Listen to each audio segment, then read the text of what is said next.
Ready हो जाता জামা প্যান্ট थोड़ा सा পরে নিতে হবে কি অবস্থা করে রেখেছে দেখো গন্ধ और चक्करपुर से पुलिस का फ़ोन आया था हमारे पास। मैं ऑफिस में ही बैठी थी तो पुलिस ने बताया कि मैम एक यहाँ से चक्करपुर से कोई रेजिडेंट आए हैं और वो किसी अपार्टमेंट में रहते हैं। वो बोल रहे हैं कि मेरी वाइफ़ जो है वो 3 साल से अंदर बंद है, मेरा बच्चा भी अंदर ही बंद है और वो बाहर भी नहीं आने देती और ना मुझे अंदर जाने देती है। तो हमें क्या करना चाहिए?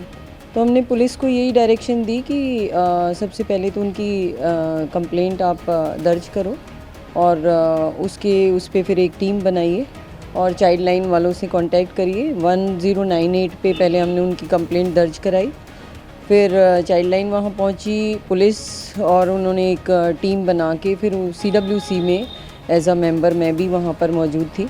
फिर उसको रेस्क्यू किया बच्चे को, और पहले लेडी को रेस्क्यू किया फिर बच्चे को रेस्क्यू किया और डॉक्टर भी वहाँ मौजूद थे सिविल हॉस्पिटल से। और तो कंडीशन बच्चे की तो कंडीशन ठीक थी, बाकी लेडी मेरे से पहले मैं पहुँची, जब तक लेडी को रेस्क्यू कर चुके थे वो, तो लेडी को सिविल हॉस्पिटल में ले गए थे और बच्चा मेरे सामने रेस्क्यू किया था।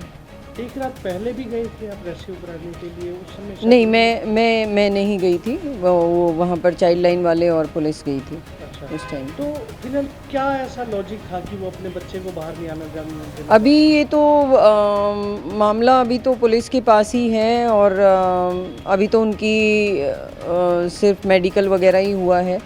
अभी हो सकता है कि कोई मानसिक बीमारी से कोई ग्रस्त हो वो लेडी। उनको क्या डर रहता था वो बच्चे के साथ अंदर बंद रहते? हाँ, यही इन्वेस्टिगेशन का पार्ट है एक्चुअली, कि उसका क्या मतलब, अभी तो उसका जब तक ट्रीटमेंट नहीं हो जाएगा, जब तक डॉक्टर्स हमें पूरी रिपोर्ट नहीं दे देते, क्योंकि मानसिक कुछ बताया है कि कोरोना के डर की वजह से। कोरोना के डर की वजह से वो स्टार्टिंग में तो यही था कि जब कोरोना स्टार्ट हुआ था, जो फर्स्ट कोरोना आया था, तो उसमें उन्होंने मतलब उनको ये लगा कि कोरोना, क्योंकि बहुत लोग उसमें, ऐसा नहीं है कि ये खाली एक यही लेडी हैं, वो पहले भी बहुत सारे हमारे सामने ऐसे केसेस आए हैं कि इस तरीके से लोगों को मनोरोग हो गया एक तरह से कि नहीं हमें कोरोना हो जाएगा और पैनिक हो गए थे लोग।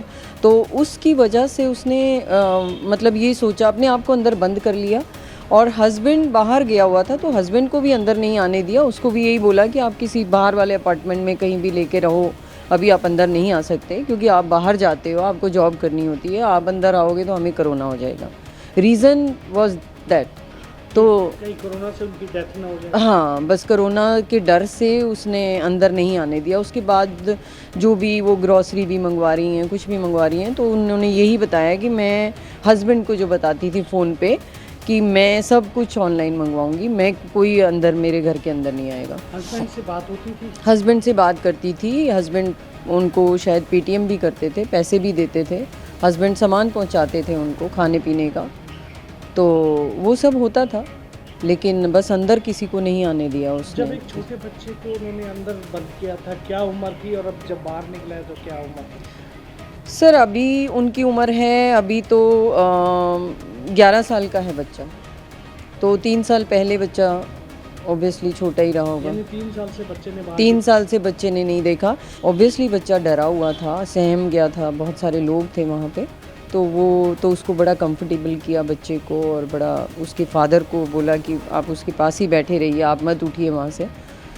तो उसके बाद जब हमारी बात हो रही थी मेरी नेबर वगैरह से कि भाई नेबरहुड में एटलीस्ट किसी ने तो कुछ देखा होगा कि 3 साल से ये लोग बाहर नहीं निकल रहे हैं, क्या रीज़न है, क्या है, तो कोई तो आपका एक रेजिडेंट होने के नाते या एक हमारी कुछ ज़िम्मेदारी भी होती है। तो वो सब उनमें से 1-2 लेडी थी जो आगे आके जिन्होंने बताया कि ऐसा नहीं है कि इस लेडी को हमने नहीं देखा, हमने 20-25 दिन पहले इस लेडी को बाहर देखा है। हाँ, एक लेडी ने मुझे ये भी बात बताई, ये भी मैंने पुलिस को बोला है कि ये भी हमें एक बार आप इन्वेस्टिगेट करके बताइए कि ऐसा क्या ये सही बता रहे हैं। उसने यही बताया कि ये बाहर घूम रही थी और ये पहले काफ़ी हेल्दी हुआ करती थी, फिर हमने देखा तो ये बिल्कुल पतली सी हो गई हैं और हम यही सोच आपस में बात कर रहे थे कि भाई बहुत कमज़ोर हो गई हैं ये। यानी उन्हें डर ये था कि कहीं ऐसा ना हो कोरोना से उनके परिवार को कोई खतरा। कोरोना से उनके अभी तक तो सर यही है, अभी तक तो वो बोल रहे हैं कि कोरोना की वजह से उसके हस्बैंड ने बताया, लेकिन अभी मैं कुछ इस बारे में नहीं आपको बता पाऊँगी क्योंकि अभी तो ये इन्वेस्टिगेशन का पार्ट है, पुलिस इन्वेस्टिगेशन कर रही है। उसके बाद जो रिपोर्ट हमारे पास आएंगी, हमारे पास सिविल हॉस्पिटल से भी डॉक्टर्स की रिपोर्ट आएगी कि हो सकता है वो उसको कोई साइकोलॉजी कोई प्रॉब्लम हो गई हो, कुछ दिमाग में कुछ ऐसी चीज़ आ गई हो कि उसने अपने आप को और बच्चे को बंद कर लिया, वो भी इतने लंबे समय से। साइकेट्रिक वगैरह के पास भी भेजा गया है? साइकाइट्रिस्ट भी वहाँ पर हैं, सब चेकअप हो रहे हैं सर, उनके सारे चेकअप कराएंगे उनके। फिलहाल दोनों माँ बेटे क्या हालत है? फ़िलहाल मदर को तो मैंने नहीं देखा है अभी क्योंकि मेरे जाने से पहले वो रेस्क्यू होके हॉस्पिटल जा चुकी थी। बच्चा मेरे सामने रेस्क्यू हुआ था, बच्चा बिल्कुल नॉर्मल था। बच्चे से हमने नाम भी पूछा उसका, उसकी एज पूछी तो उसने बताया कि मैं 11 इयर्स का हूँ और अपना नाम भी बताया उसने, अपनी मम्मी पापा का नाम भी बता रहा है बच्चा और बिल्कुल नॉर्मल जैसे बच्चे बात करते हैं। हाँ, लोगों को देख के थोड़ा सहम सा गया था लेकिन वैसे बिल्कुल नॉर्मल था। घर के अंदर का माहौल कैसा? घर के अंदर का माहौल बहुत पैथेटिक था, बहुत ज़्यादा। मतलब अगर एक दिन भी फर्स्ट डे भी अगर कोई बिस्किट का पैकेट भी आया है तो उसका भी वो पैकेट का रैपर वगैरह वो सब अंदर ही पड़ा हुआ था। मतलब 3 ईयर से और पूरा कचरा घर के अंदर, वो एक दिन भी सफाई नहीं की गई वहाँ पर। बाल वगैरह किसका बच्चे के बड़े? बाल बच्चे के कटे हुए थे और बड़े टेढ़े मेढ़े ढंग से कटे हुए थे। तो बालों के बारे में जब पूछा तो उसने बताया मेरी मॉम बाल काटती थी। तो वहीं घर के अंदर ही सब कुछ होता? घर के अंदर वो बाल काटने के बाद भी वो साइड में बाल सब पड़े हुए थे क्या बेड करते थे बच्चे के पिता, क्या करते हैं? इतना मैंने नहीं पूछा है अभी बच्चे के पिता क्या करते हैं, लेकिन हाँ एक प्राइवेट कंपनी में जॉब करते हैं और वही उनका सारा खर्चा पानी करते हैं।